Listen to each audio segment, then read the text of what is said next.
Hello everybody and welcome back to the channel Held Dominance. Anthony here. Please remember to like and subscribe and also click that notification bell if you're enjoying what you're seeing and if you want to see more. Coming up in this episode we have Super League highlights from Catalans Dragons and Huddersfield Giants, plus Warrington Wolves and Leeds Rhinos, and also Ch4 revealed their Super League figures for their opening 5 Super League games. So Thursday night sees the start of the Super League round 14 fixtures, the midway point of the Super League season. I will be going into a review of how each team's season has gone so far in one of our episodes. I might break it up into 2 because it might get a bit monotonous. Anyway, that's for a future episode. So all the teams are playing this weekend after their week off, for most, due to the Challenge Cup final. Anyway, let's have a quick recap of what happened last time out. So in round 13, we started off with Warrington Wolves toughing it out against St Helens 10 points to 12 as the champions rolled on, and they're getting their players back, St Helens, so they'll get stronger as the season goes forward. Next, it was Huddersfield Giants just winning against Toulouse. Toulouse had led most of that game, but an extra last-minute drop goal by, I think it was Ch4, got the win for Huddersfield Giants. Leeds Rhinos under Rowan Smith got their first win for their new coach as they beat Wakefield Trinity 24 points to 6. Salford Red Devils continued their impressive form with a 30 points to 14 victory over Castleford Tigers. Hull Ch4 were beaten off the Catalans Dragons at 20 points to 8, while then rivals Hull FC won 31 points to 22 against Wigan Warriors. This meant that league table looked like this. St Helens had a 2-point lead over Catalans Dragons, who could have been on the same points of Wigan Warriors if they had beaten Hull. Huddersfield Giants maintained their 4th place position, while Hull FC completed the top 5.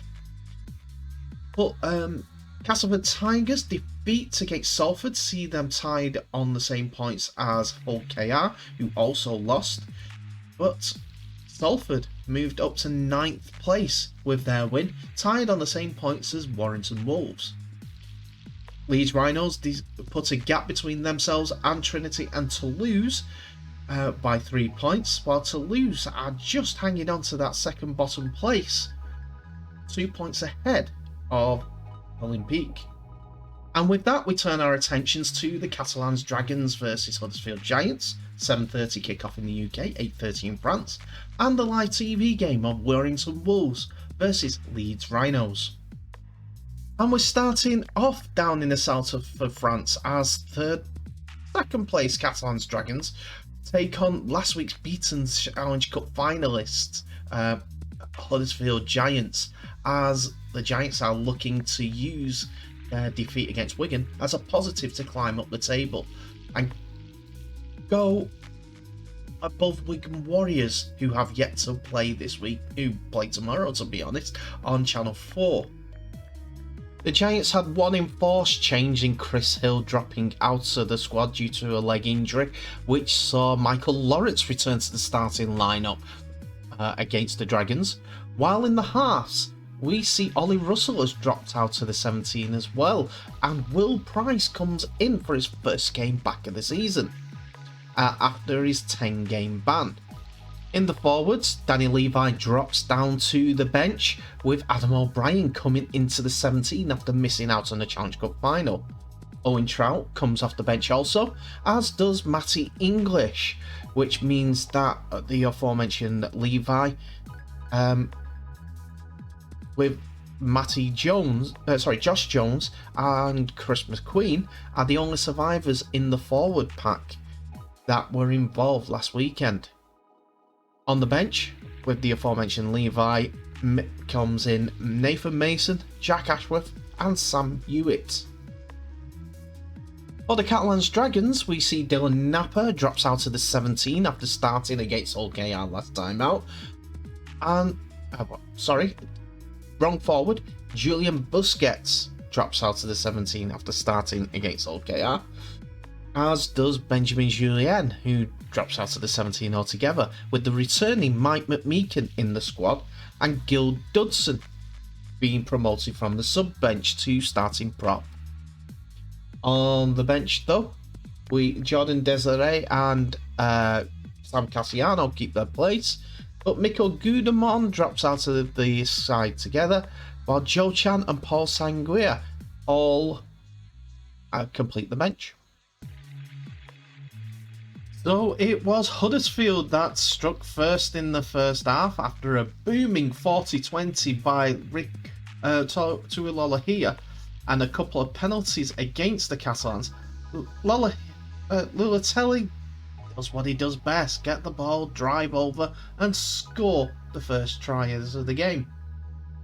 A 12-minute Price penalty put the Giants ahead 6-0, and Sam Tompkins was penalised for petulance by Chris Kendall, and Adam O'Brien stepped through a huge gap and raced 30 metres, as we're showing now, to score the second try to put Huddersfield 12 points up after 23 minutes, and Price added the extras this time as well.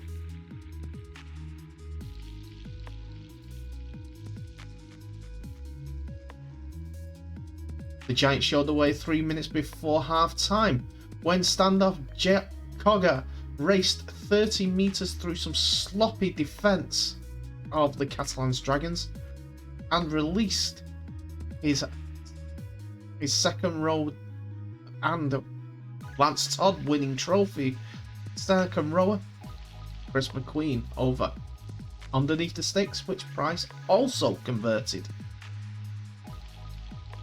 All the Dragons had to offer was a Tompkins penalty just on the stroke at half time to put them 18 points to 2 behind at the Hooter. But the Drax came back after Artem Morgs put 2 minutes into the second half, put Catalan's first try on the board. Last tackle play, which saw them go to the left, and Artem Morgs stepped a couple of times and weaved his way through, past Tuilolahia for the try. It was converted by Sam Tompkins, and the game was on, 18 points to 8. Then Morgs put the button back in again. After another good play, him and Sam Tompkins combined, which found Matthew Laguerre on the left edge, who went over for the second try. He celebrated his 2-year contract extension with that try, and Tompkins converted to put just 4 points between the sides with 25 minutes left to play. It was Huddersfield that turned the screw in the final 5 minutes, forcing the Dragons into 2 dropouts, and it was Chris McQueen who got on the end of a Tuilolahia pass and forced himself over the line, and that was the final score. There was no conversion, but the final score was 14 points to 22 as the Giants rebounded after their Challenge Cup disappointment. We now turn our attentions to the second game of the evening as Warrington Wolves hosted the Leeds Rhinos in a game which could see Leeds go above Warrington Wolves in the Super League table if they beat their rivals. Warrington are coming off a good result at home against St Helens a couple of weeks back and have had the week off like Leeds Rhinos, and Leeds beat Wakefield 24 points to 6.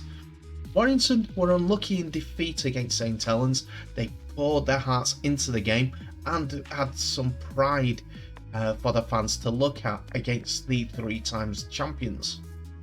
Let's have a look at who Darryl Powell and Rowan Smith have called into their squads for this game.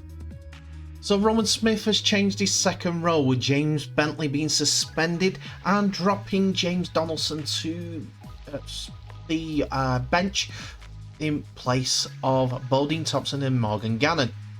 With Bentley out, the only change to the 17, Matt Pryor, goes onto the bench. Simple as that, they just rotated their 17 squad. For the Wolves, it's as you were for Daryl Powell's men in the starting 13, as Gareth Widdop plays at fullback once again with Stephen Ratchford at standoff. And the forwards, Billy Magoulis continues at loose forward.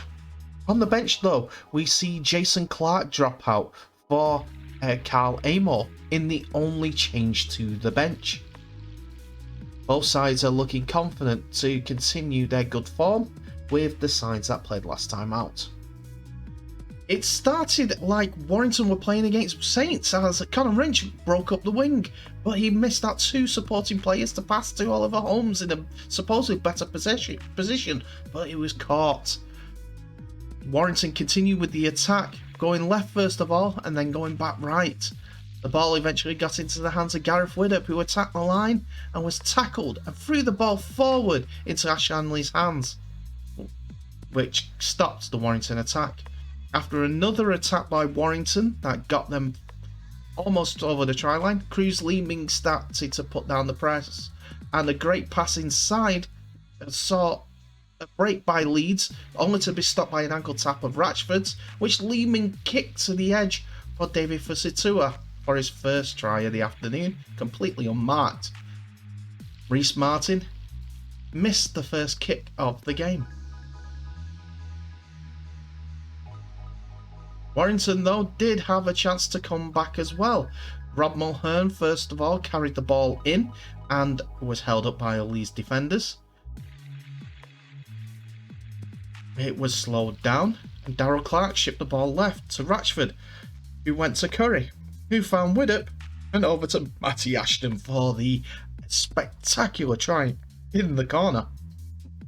Ratchford attempting to go onto a points record with his 2-point kick, but it sailed left of the posts. Not a good day for kickers, to be honest, this game, but Leeds were back in again after Hardacre passed the ball through after a break to Cruz Leeming to go in for Leeds' second try of the game. This was made 10 points to 4 after Reece Martin adds the extras.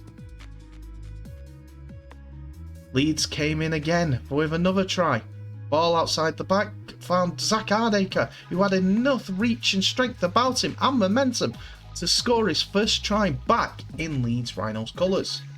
Martin had the extras, and it's 16 points to 4. We were coming close to half time now, 8 minutes to go, but Blake Costing's kick to the wide out found Ash Hanley, who passed the ball inside for Donaldson to follow up to score in the corner. Martin unfortunately misses this kick. It just goes wide of the posts, but it's 20 points to 4 at half time. Martin gets the chance for a penalty just after half time to extend the lead by 18. And then Leeds go in on the 62nd minute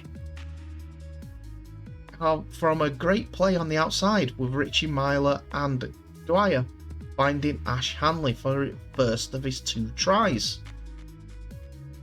His next one comes quite quickly after. After Brad Dwyer is held up just before the line, it's not Ash Hanley who scores, but Bodine Thompson goes from dummy half, reaches over the line, and first of all, you think, yeah, he's put it over, which the referee gives. On a closer inspection, it hit the Warrington man Curry's ankle and fumbled out of his hands, but it wasn't converted, so it stayed at 30 points to 4. Leeds go in once again. After elusive running and offloading by all the Leeds defence, attack even, David Fusitua gets his momentum over and a long reach for 34 points to 4. Leeds are uncatchable at this point.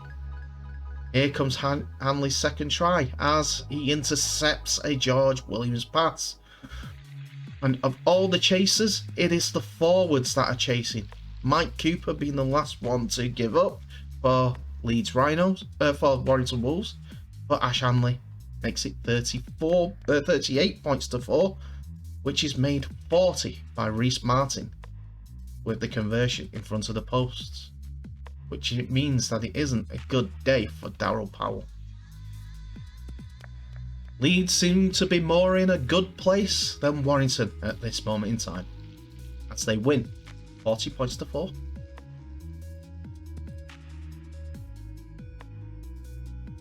Well, we go on to the TV coverage of Super League in general, as this year there have been 2 companies that have been showing Super League.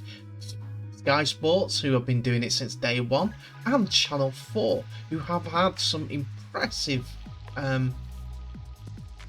actual programming and some impressive commentary teams to put on a good show for the daytime rugby league matches, like the one that's going to be played today, Wigan Warriors versus Castleford at the Jungle.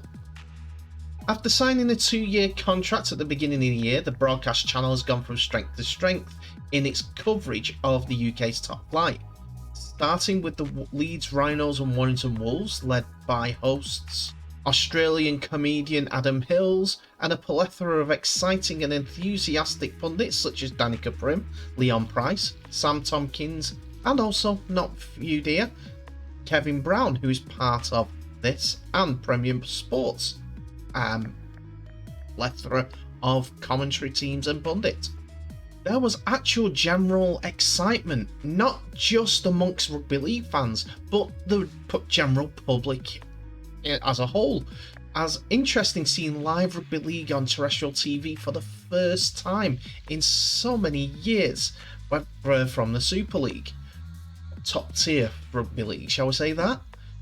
There was perhaps no wonder, therefore, that the crowd figures resembled that, with an average audience of 531,000, with almost 750,000 watching the final few moments of the game, that being Leeds Rhinos and Warrington Wolves. That was an equivalent of 7% of the audience share, which proves just how well received the game was in its new slot and home. Whilst experiencing a drop in figures, St Helens fixture over Hull FC a week later still pulled in considerable numbers too. The highest mark was 624,000, with an average audience for the watch, whistle to whistle, being between 515,000, which equates to 6.8% of the audience share. The match did really well with 16 to 35 year olds. It was the most popular game with that age group at the time, with 13.7% of the share, up 117% on that slot. I know facts and figures are not normally sexy or newsworthy in some parts, but this gives us potential when both deals come up in 2 years' time, that being one for the Super League with Sky Sports and Channel 4. Plus, with the new IMG deal coming in, it could bring in more overseas or even domestic interest in bringing the product to more people. The average audience for the whole programme, though, was 468,000, which was up 6% and up 43% on a slot averaging thousands, and up 29% for the share. Unfortunately, Wakefield's shock win against Warrington Wolves at the Hallowell Jones Stadium was less well received, as perhaps a combination of good weather and two sides who some rugby league fans weren't interested in reduced the numbers. There was an average viewing figures of 198,000, which was 3.4% of the coverage at the time, with a peak of nearly 300,000. Wigan Warriors and Salford Red Devils then played out a classic, But instead of the Saturday primetime TV slot, the game was broadcast on a Sunday, and that seemingly did little to help numbers. Channel 4 revealed that the viewing figures took on an average of 213,000, which equates to 3.2% of the TV share, with a peak of 270,000. 4 games down, another followed a month later with Hull KR hosting Catalans Dragons back in the Saturday time slot. No wonder then that the viewing figures increased. There was a programme average of 207,000, 4.3% of the TV share, whilst the game itself took an average 254,000, 5.2% of the TV share, with a minute peak of 314,000. This was on the same day as Man United playing in the 12 PM slot on Sky Sports, so to get that number is very, very good, going up against the soccer at that time, and it was Hull KR versus Catalans. Imagine what it would have been if it was shown in France as well. But as we've said, Castleford take on Wigan Warriors on the Channel 4 tomorrow, well today at 2 PM kickoff, and the numbers are expected to grow this time. It should be an absolute classic. So tune in.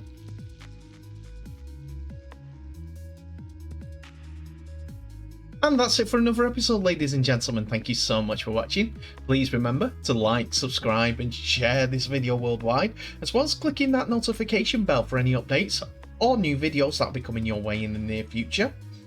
Tell me what your thoughts are of today's videos. It's good knowledge that we're finding out from Channel 4 that viewing figures on a Saturday are much better than a Sunday, so people are still going to tune in. Tell me what your thoughts are on Daryl Powell at this moment in time. There are some strange comments. I know I joked about it in my my thumbnail for this video, but Wire fans, do you feel that it's a good place to be at the moment? At the training ground or at the pitch or anything like that, with the results that are coming through? A couple of 40 against score lines up before the Saints game, then another one tonight, last night. Not a good thing to see, really, is it? And I do hope that you guys get better, because you guys in Super League and competing makes Super League a whole lot better.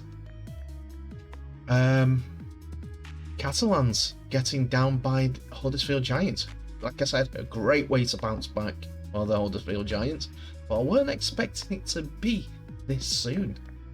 Plus against Catalans, who have a couple of players moving on, who want to prove a point for the rest of the season. Maybe their minds are off it a little bit. Anyway, thank you so much for watching. Please remember to share this video worldwide. Also comment on the video, tell me what your thoughts are.